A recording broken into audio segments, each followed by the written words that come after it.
bien, mes bien-aimés, beaucoup de gens viennent au Seigneur et pensant que les choses, sincèrement, ne seront que miel, ne seront que lait, ne seront que les bénédictions de mariage, de maisons, de voitures. Mais cet homme s'est révélé à moi, il m'a mis dans une situation très, très, très difficile. Car il voulait que je sois une valeur. Et pour qu'un diamant soit une valeur, il faut qu'il soit taillé. Bien qu'il s'est révélé à moi le 3e jour, je me suis retrouvé dans une place publique en train d'annoncer celui que mes yeux ont vu. En l'annonçant, voici une foule qui s'est attroupée. Le monde sortait des voitures, sortait des rues, des maisons, vraiment du quartier, s'attroupait. Et le commissaire du 3e arrondissement, puisque j'étais au 3e arrondissement de la ville de Bangui, est sorti de là. Il a vu la foule et la route, l'avenue qui était alors entravée. Il est venu avec 3 policiers disant que vous provoquez l'attroupement et vous provoquez l'entrave à la circulation. Et quand la police, avec sa sirène, arrivait, le monde est parti comme des oiseaux gendarmes. Je me suis retrouvé avec un Nouveau Testament et ils sont venus me prendre. Quand 3 policiers sont descendus, ils m'ont mis la main dans la ceinture, ils m'ont amené au commissariat. Dès qu'on est arrivé au commissariat, ils m'ont poussé par terre comme un sac de riz. Je suis tombé et je me suis relevé. Le commissaire m'a tapé. J'ai eu l'œil droit plein de sang, ma bouche pleine de sang. Moi qui ai vu Jésus, comment peut-il me permettre une telle situation? Moi qui ai vu Jésus amour, comment il peut me permettre que mon œil puisse saigner, ma bouche puisse saigner? Ô Éternel, que ma vie soit l'évangile et que je ne sois pas qu'à prêcher l'évangile. Que ma vie soit l'évangile. Que ma vie soit la continuité de ce que tu as fait et ce que tu fais encore et ce que tu feras demain. Mettez-le à poil. Moi, inspecteur commercial, travaillant dans la société du pétrole, ayant des millions, ce jour-là, je pouvais me retrouver en public au commissariat pour la première fois que j'ai foulé le sol du commissariat, me retrouver à poil avec une petite culotte. Comme un criminel, on m'a poussé dans la géole. Invivable. Et il faisait noir dans cette géole. Et je me suis buté contre les pieds des voleurs qui étaient là-dedans. Je ne savais pas ce qui était là-dedans. Alors il y a un tonneau coupé qui était au milieu d'eux. Et c'est là que, assis tout autour, chacun se lève, fait caca dedans, fait pipi dedans. Et la vapeur, l'odeur enveloppait tout le monde. Et en me butant contre le pied des voleurs, voici ma tête qui rentre dans le tonneau de ce caca où il faisait noir.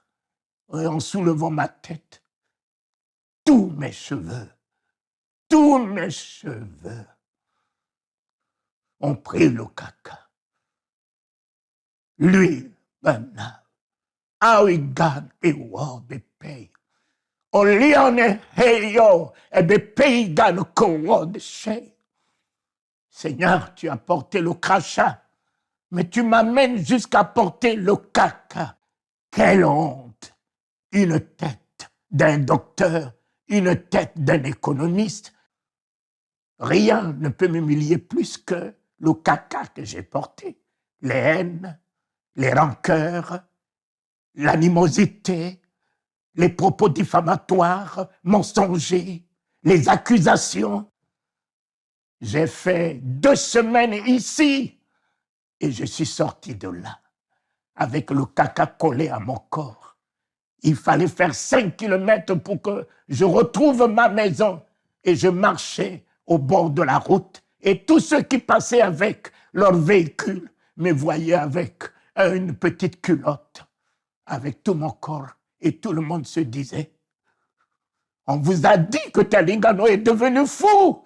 Regardez, regardez, on l'a vu, en train de marcher au bord de la route, sans habits, avec une petite culotte. Mais il était si sale, ses cheveux si sales. 5 kilomètres j'ai marché. Dieu m'a fait passer à travers la honte pour que je porte dorénavant sa gloire. Il m'a fait passer à travers l'ignominie pour que je porte sa splendeur. N'ayez pas peur de là où vous passez. N'ayez pas peur de là où vous passez. Il est en vous, il est avec vous. Même si tu traverses l'ombre de la vallée de la mort, les accusations, la condamnation des hommes, les jugements des hommes, ne crains rien.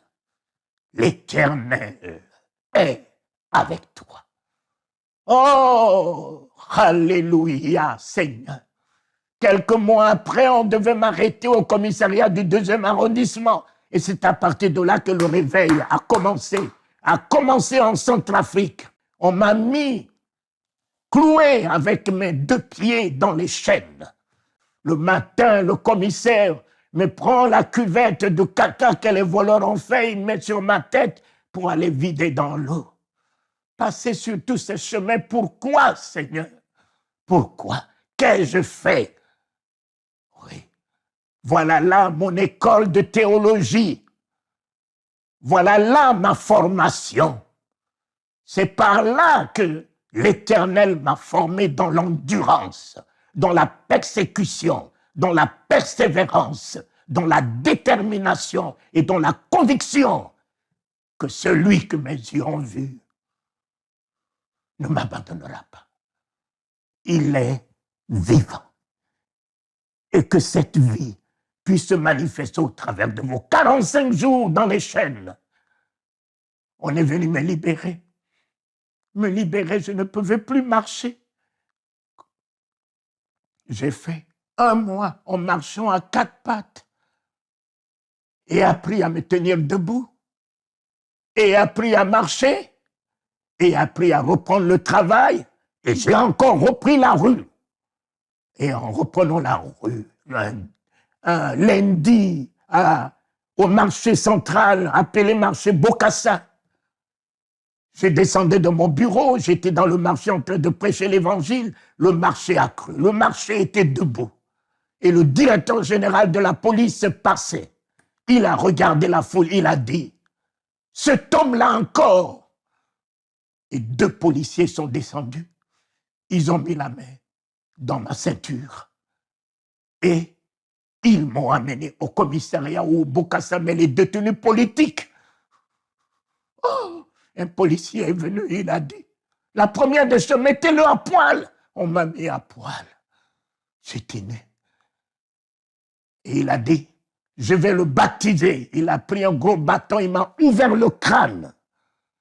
J'ai eu tout mon visage baignant de sang.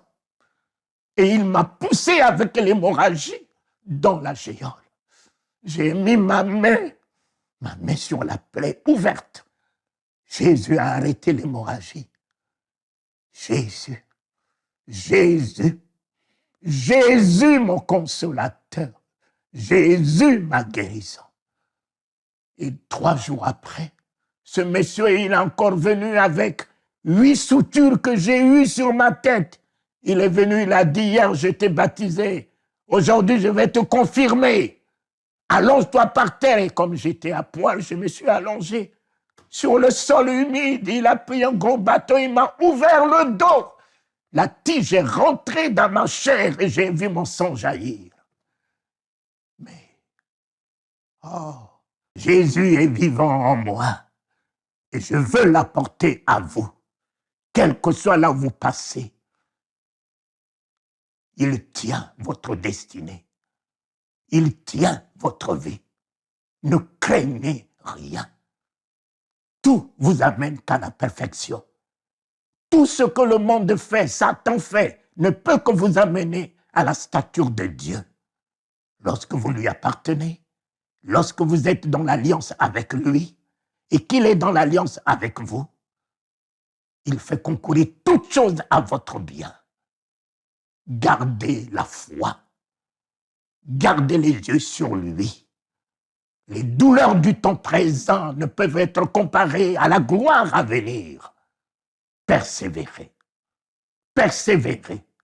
Je vous encourage, vous qui passez au travers de la couloir, des couloirs de la mort, jugés, et qui vont être exécutés, qui vont être brûlés, qui vont être pendus, ayez la foi. La mort n'a plus de pouvoir sur nous. Christ est la vie éternelle en nous. Là où vous passez, ses bras qui se sont ouverts sur la croix s'ouvrent encore à vous. Sa main percée est encore capable de vous relever et de vous guérir. Ne craignez rien. Voilà, mes chers amis, vous encourage dans ce temps que nous vivons. Nous vous encourageons. Gardez la foi, même si le miracle ne se fait pas, même si la guérison n'arrive pas, même si aucun soutien vous arrive. Christ est fidèle dans l'alliance qu'il a traitée avec vous. Et soyez aussi fidèles dans l'alliance que vous avez accepté de traiter avec lui. Amen. Victoire, victoire. Qu'il en soit ainsi pour vous tous. Amen.